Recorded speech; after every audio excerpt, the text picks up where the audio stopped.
Assalamualaikum dan salam sejahtera. Tahun lepas, Malaysia negara nombor 2 selepas Russia yang terlibat dengan crony capitalism. Tahun ni Malaysia jatuh nombor 3. Negara Czech naik jadi nombor 2, Russia masih nombor 1. Crony capitalism ni dianggap sebagai satu jenayah. Dan dia ada indeks, Crony Capitalism Index. Tiap-tiap tahun kajian dia buat tentang negara mana yang teruk sekali terlibat di dalam crony capitalism. Mengikut World Bank, kajian World Bank, lebih kurang 20% dari kekayaan Malaysia ataupun perbelanjaan Malaysia hilang melalui crony capitalism. So, kalau kita ambil bajet tiap-tiap tahun tu, 20% dari bajet tu evaporate, lesap, ataupun dicuri. Rakyat Malaysia sudah tahu tentang crony capitalism ni semenjak tahun 1988 lagi. Sudah 35 tahun, rakyat Malaysia tahu cerita ni. Tapi mungkin mereka yang di bawah umur 30 atau di bawah umur 40 tidak tahu. Sebab mereka belum lahir atau mereka kecil lagi semasa itu. Crony capitalism ni mula muncul selepas UMNO diharamkan dan UMNO baru ditubuhkan. Dan UMNO menukar sistem dia. Sebelum ni UMNO kaya. UMNO ada banyak harta. Tapi kerana UMNO diharamkan, maka UMNO tidak lagi memegang harta parti tetapi dipegang oleh pemegang amanah. Dan 3 orang pemegang amanah semasa itu ialah Tun Dr. Mahathir Mohamad, Tun Daim Zainuddin dan Anwar Ibrahim. Itu start bermula tahun 88. Tahun 98, 10 tahun selepas itu, Anwar Ibrahim telah dedahkan kroni-kroni Tun Dr. Mahathir. Dan orang yang ditugaskan untuk mendedahkan rahsia ni ialah Ahmad Zahid Hamidi. Esokkan hari, Mahathir balas dengan juga mendedahkan kroni-kroni Anwar Ibrahim. Seorang darinya ialah Ahmad Zahid Hamidi sendiri. Seorang dari kroni itu. Dan didapati bahawasanya kroni Mahathir dengan kroni Anwar tu lebih kurang sama. Oleh kerana semua link kepada Tun Daim Zainuddin. Jadi bermaknanya Anwar dengan Mahathir kongsi kroni. The same kroni. Mereka dua-dua share kroni dan semua link juga kepada Daim. Bermaknanya kroni Mahathir, kroni Daim, kroni Anwar, kebanyakan orang yang sama. Kita ambil misalan, Hati Budi, UEM, Renong. Ini semua kononnya harta UMNO. Tapi Daim, Mahathir, Anwar, 3-3 share kroni tersebut. Dan orang macam Halim Saad misalnya terpaksa deal dengan 3-3. Dia tak boleh deal dengan hanya Mahathir atau hanya Daim atau hanya Anwar. Dia kena deal dengan 3-3. Sebab 3-3 ni ada bahagian, ada share di dalam tu. Sama juga macam Fleet Group. Fleet Group Daim pun ada, Anwar pun ada. Dia share kroni tersebut. Dan juga macam Berjaya. Berjaya ni, Vincent Tan ni, dia dengan Mahathir pun dia ada deal, dengan Anwar pun dia ada deal, dengan Mahathir pun dia ada deal. 3-3. Dan dengan Kerajaan Selangor. Kerajaan Selangor tu maknanya PKR lah. Iaitu Anwar Ibrahim. Vincent Tan pun buat berbilion-bilion deal dengan Kerajaan Selangor. Dengan Menteri Besar Selangor, iaitu Anwar ataupun PKR. Tapi Vincent Tan ni sepatutnya kroni Daim. Dan juga kroni Mahathir. Daim yang bagi Vincent Tan ni macam-macam lesen judi dan sebagainya. So, whose crony are they? Kita ambil misalan Syed Mokhtar Al-Bukhari. Dia dikatakan kroni Mahathir. Tapi dia 3 kali dia cium tangan Anwar Ibrahim. 3 kali. Bukan sekali ya. And juga Syed Mokhtar Bukhari beri derma, dikatakan sampai 200 juta derma kepada Parti Peribumi Bersatu ataupun Muhyiddin Yassin. So tabiat kroni ni, dia deal dengan semua orang. Kalau ada 3 orang berkuasa, 3-3 dia deal. So kalau nak kata dia ni kroni Mahathir ke, kroni Anwar ke, kroni Daim ke, susah. Sebab mereka kroni semua orang yang di dalam corridors of power.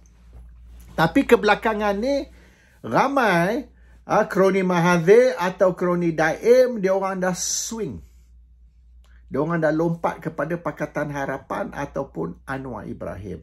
Sebab dia orang tahu, Anwar sekarang sedang buru kroni Daim dan juga kroni Mahathir. Daim sendiri sedang disiasat, dia punya bangunan dirampas dan dia orang nak beku bank account Daim dan dia orang akan rampas pasport supaya Daim tak boleh keluar negara. Daim tak boleh keluar dari Malaysia.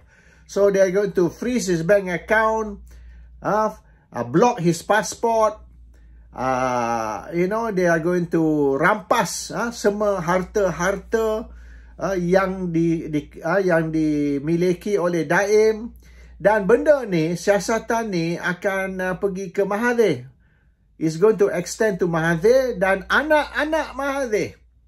Dan anak Mahathir, cucu Mahathir ramai sudah lari pergi London. They are now in London. Dan dia orang takut balik Malaysia. Dia orang takut berlaku sesuatu. So we are going to see Mahathir's children and grandchildren bertetap di London. Dan kerana mereka ialah banyak harta dan sebagainya, mereka boleh duduk di London dan part time dia orang pergi Switzerland dan juga Canada. So they will spend some time in Canada, in Switzerland, in London. London ni dia boleh duduk 6 bulan tanpa visa atau tanpa kerayatan atau pasport British. Pasport Malaysia boleh duduk 6 bulan kecuali sekira kerajaan Malaysia rampas pasport mereka. Dan mereka oleh kerana banyak duit, mereka boleh dapat pasport negara lain. It doesn't cost much, only a few million. Dia orang invest dalam negara macam Thailand tu.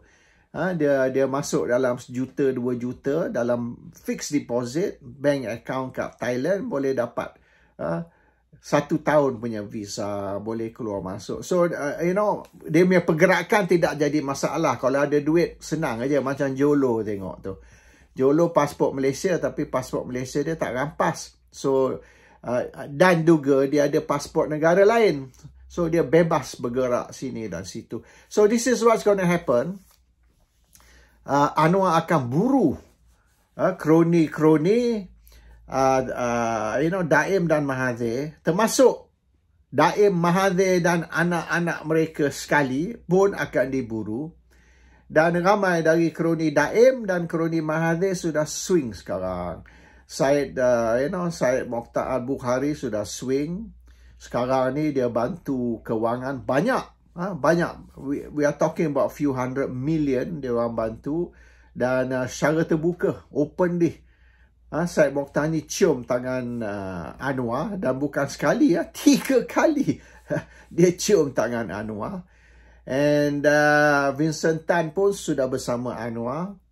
Berjaya Corporation ni sekarang ni very close to Pakatan Harapan. Yeo Tiong Lil juga, YTL juga sekarang ni duduk bagi banyak duit bantuan kepada Anwar dan Pakatan Harapan. Dan banyak lagi kroni-kroni lain yang dulu dikenali sebagai kroni Mahathir, kroni Daim. Dan sikit sebanyak juga kroni Anwar sekarang sudah bersama Anwar. 100% menyokong Anwar.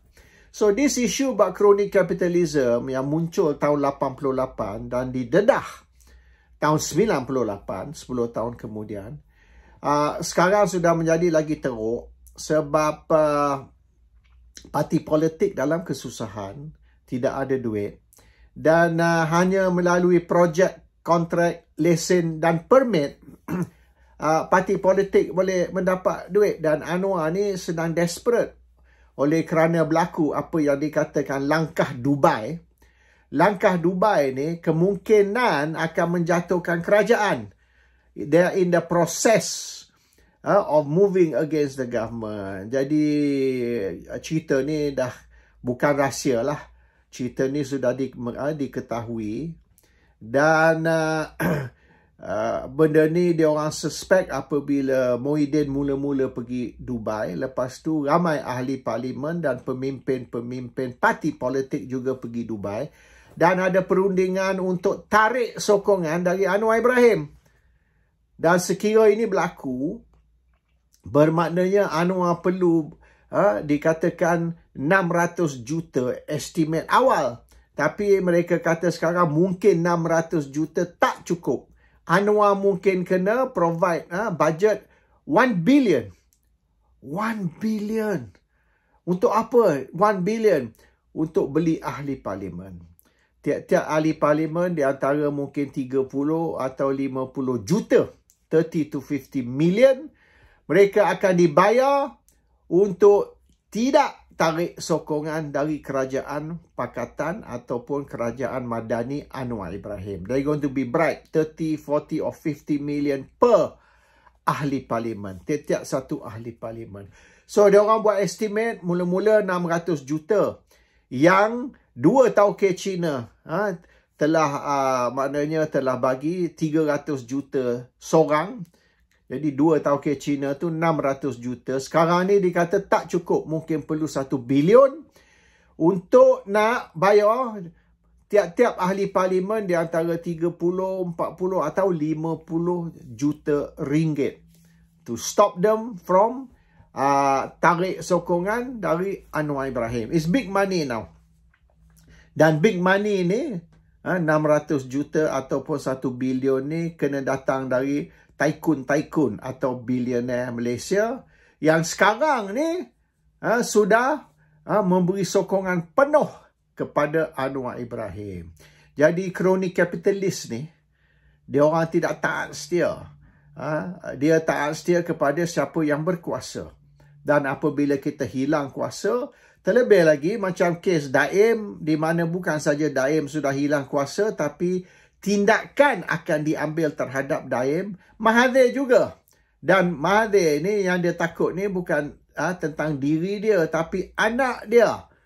Mirzan, Mokhzani, Mukris, Misalan, 3 orang tu, kalau mereka diburu oleh SPRM dan tindakan diambil terhadap mereka, Mahathir memang susah hati. Sebab Mahathir ni umur dia ni 98. Berapa tahun lagi dia nak hidup?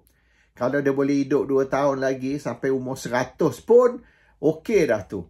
Tapi anak dia dan cucu dia, ini yang Mahathir takut sangat. Dan Mahathir suruh anak-anak dia, cucu dia semua berpindah ke London, duduk di London untuk keselamatan mereka. Dan kemungkinan besar mereka kena pindah harta mereka juga.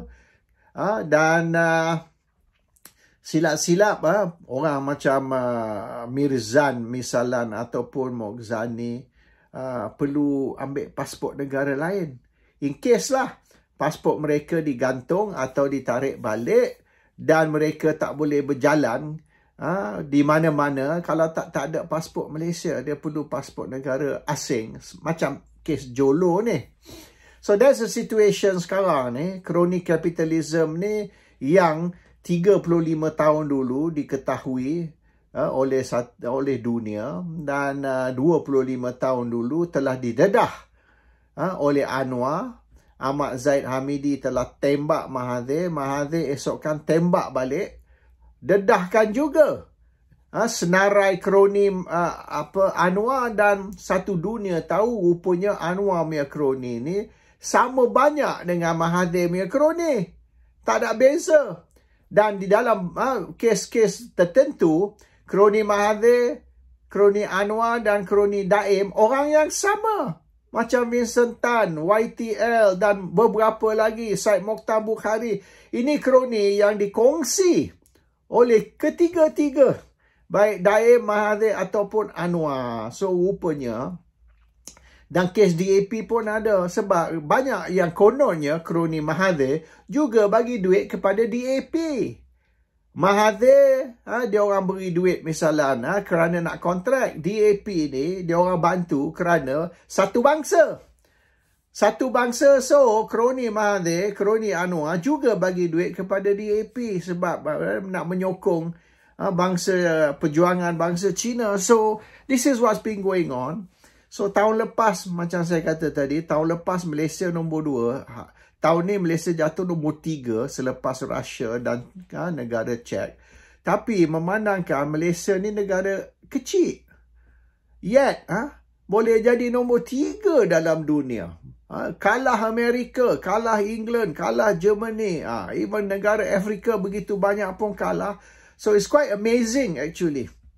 Quite amazing. Malaysia is number 3 in the world. Dan jangkaan World Bank, dia orang punya ni kajian lah, bahawasanya 20% dari perbelanjaan Malaysia ni hilang melalui this evaporation. Jadi bermaknanya this cronies lah, kroni ni mendapat dan kickback.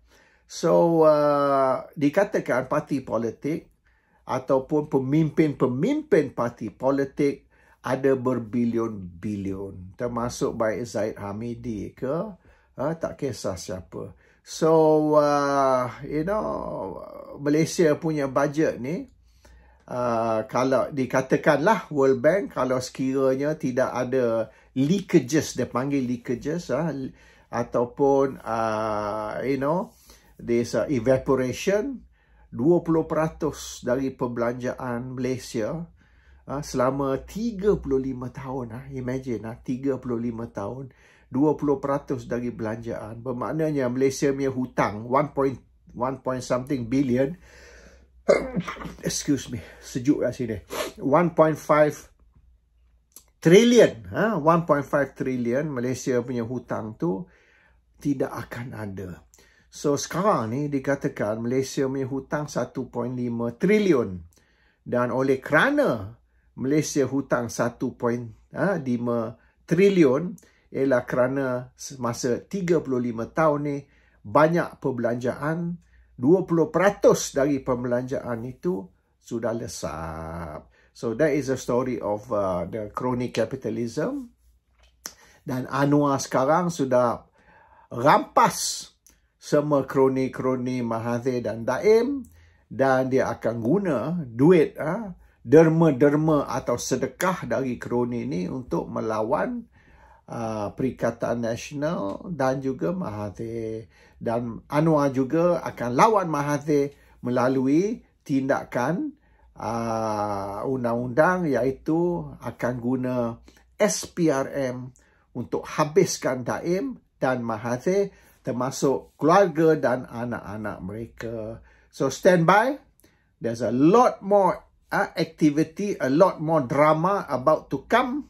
And we are going to see Anwar try to finish off Daim dan Mahathir. Anwar nak cuba matikan Daim dengan Mahathir, termasuk anak-anak mereka. Anak Daim pun dia orang sedang buru. Dan maknanya Mahathir dan Daim kena cepat-cepat matikan Anwar. Daim and Mahathir has to finish off Anwar quickly sebelum Anwar boleh matikan Daim dengan Mahathir. Assalamualaikum. Salam sejahtera.